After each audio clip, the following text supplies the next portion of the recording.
Well, good morning, everybody. So I've just flown down here to the Bahamas and I've just been told that Sam has rolled out of his apartment, is going down to the swimming pool. So I'm going to run down now and see if we can catch Sam and actually see if we can do a quick interview with him now.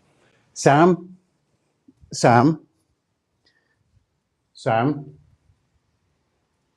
Sam, hello, this is Conrad. We just want to talk to you for a minute about FTX. Can we talk about FTX? Sam? Sam? Well, sadly, it looks like there is no Sam here. And in fact,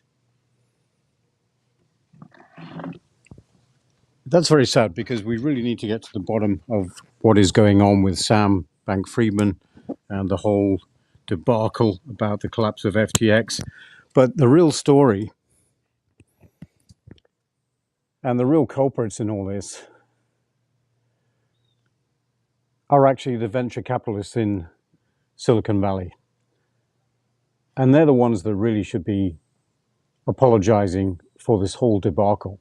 You see, the likes of Sequoia and Temasek, the sovereign fund of Singapore, and SoftBank, where were the adults in the room when they agreed to value and lend money to this kid of 30? And remember that Sam is just a kid. And the venture capitalist firms, without their money, he could never have actually been in this position where he's basically scammed and run off with a lot of people's money, and a lot of people have lost all their life savings.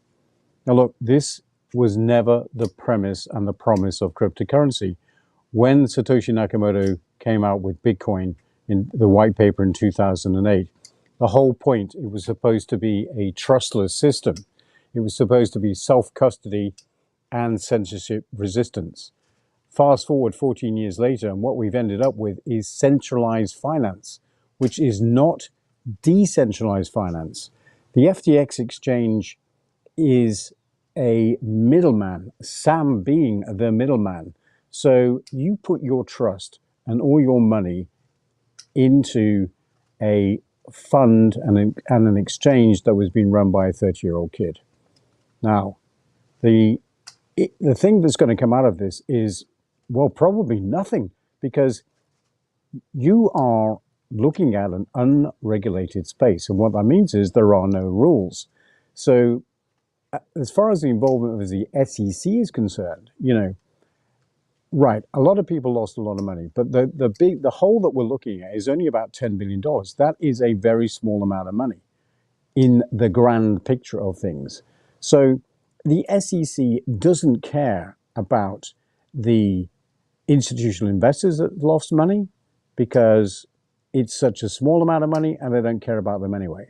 They certainly don't care about the individual investors who have lost money, although it's very, very sad, because, well, as far as they're concerned, you shouldn't be gambling in an unregulated industry in the first place. So where are we going to go forward with this? Well, we'll certainly see the governments trying to introduce some kind of legislation, but that is not their priority. And I'll tell you what is their priority and how that affects us in the DeFi world, in particular Pzen holders.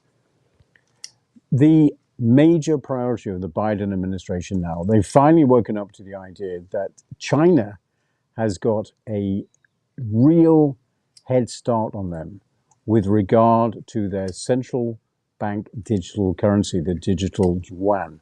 Why is that important? Because the digital yuan could become the reserve currency of choice.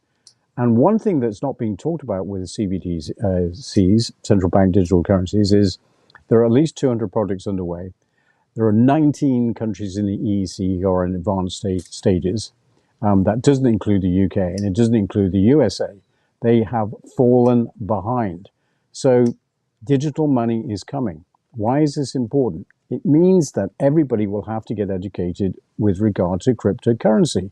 And what that means is that people may open up their eyes to what is the true digital economy, which is available to them right now.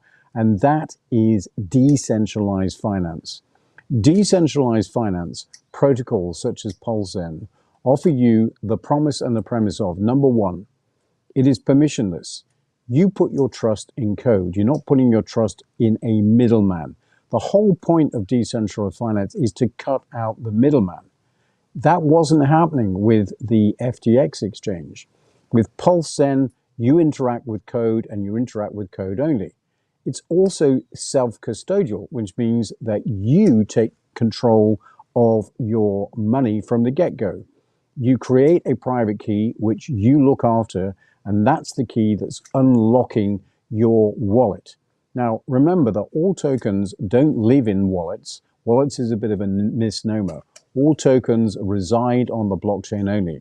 And things like MetaMask allow you to have a user interface to actually view and transact with those tokens. And in association with the self-custody, you need to understand what a hardware wallet is. But once you've done about 30 minutes worth of research, you can then join the new economy that is DeFi. Now, I had some issues with sound earlier on, so I just want to make sure that I'm not talking to myself. If you could put a 1 in the chat, that would be fantastic, and then I'll keep talking.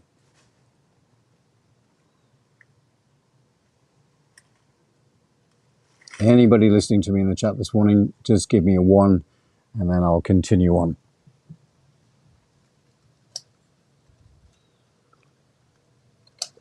Okay, I'm just going to move out of the sun here. It's getting towards sun time.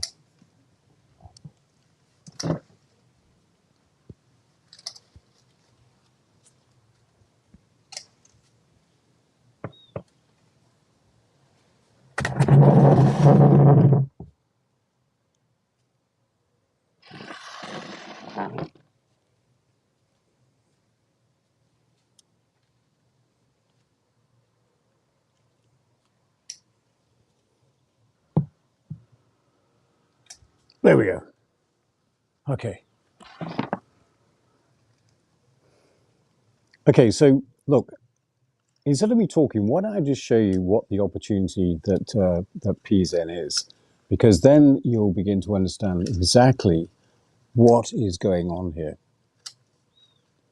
So let's just see if I could bring up the video that I want to show you today. Let me just see if that's even possible.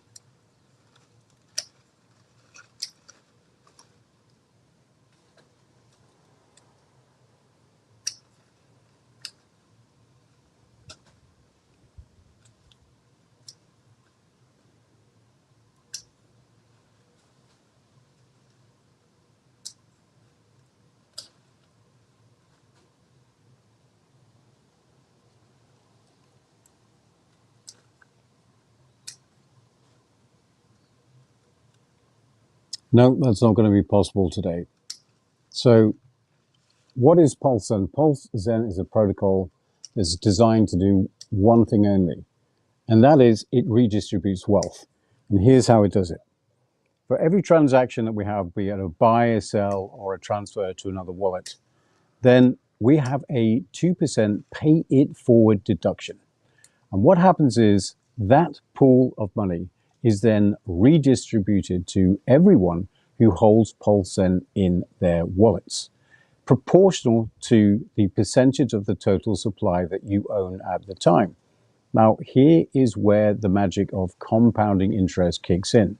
Because let's say you own 1 million Pzen, and after the first transaction, you end up with 1,250,000 Pzen. So that means for the very next transaction, you own a higher percentage of the total supply. So out of the 2% fund, the pay it forward pool, you get more of that.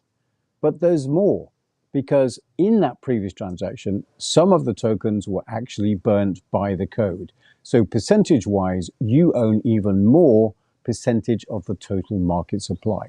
This is the astounding 8th wonder of the world, compounding interest, applied by the code on steroids. This is why this protocol will endure. And listen, it's permissionless. Nobody is telling you that you can or cannot actually react with the code. You are the one that is taking the action. You decide to get onto Uniswap. You're the one that decides to swap out your USDC for Pzen, paying your Ethereum fees, and there's nothing to stop you. And it doesn't matter what legislation that is proposed to come through Capitol Hill, DeFi cannot be stopped. It is immutable code. The blockchain cannot be stopped. So please don't be fudded out by all these people who are telling you that we're going to be regulated out of existence. It cannot happen with decentralized finance. And also, what they are concentrating on, as I said in the previous segment, they are concentrating on creating their own digital currencies. They want a digital US dollar desperately, and that is what they are going to be concentrating on. Sure, there may be some regulations coming down the pipeline for centralized finance, and that's fine, because that does need to be regulated. So having some technical issues down here in the Bahamas today, running around trying to catch SBF, but the real story is DeFi. You need to do your own research, and you need to understand that we're creating a new digital economy that is for the people and by the people and cannot be stopped. And Pzen is at the forefront of all of that. We are creating the new economy. It's the Great Reset tool. Where we are right now in history means that we can opt out of the rotten system that we're all living in, where the wealthy just get more wealthy and the poor just get poorer. So I'll just say hello to a few more people today, and I'll try and redo this broadcast without all the interruptions later on this afternoon. So who do we have this morning? Okay, O says over 40, learning up, absolutely. Fernandez, let me just see if I can actually see anything here. Definitely getting some very technical, very bad issues. So listen, I'm going to have to actually cut this broadcast short. There's lots of people joining here. I'd love to say hello to you all, but I simply cannot see the comments on the screen. So I'm Conrad Pzen, former Bitcoin Foundation member, and now evangelist for Pzen. Do your own research. The 1% that are in control at the moment can be replaced. A great reset can happen if you just go out and educate yourself. Go and visit pulsen.app. Go and join the Telegram group. And for those of you who are a little bit more tech savvy, you can join the town hall in Second Life. Second Life is a 3D world. It's a virtual world where you can join up in real time with other people to discuss the possibilities of DeFi, and in particular, Pzen. So I'll say Slanji var for now, and I will leave you with this thought. For Pzen holders, did you check your wallet balance this morning with your coffee? Because there is one thing for sure in this tumultuous world. Your Pzen balance went up. It even went up as you were listening to me in this broadcast. In the next one then, hopefully with less technical difficulties, I will talk to you later on. Thank you.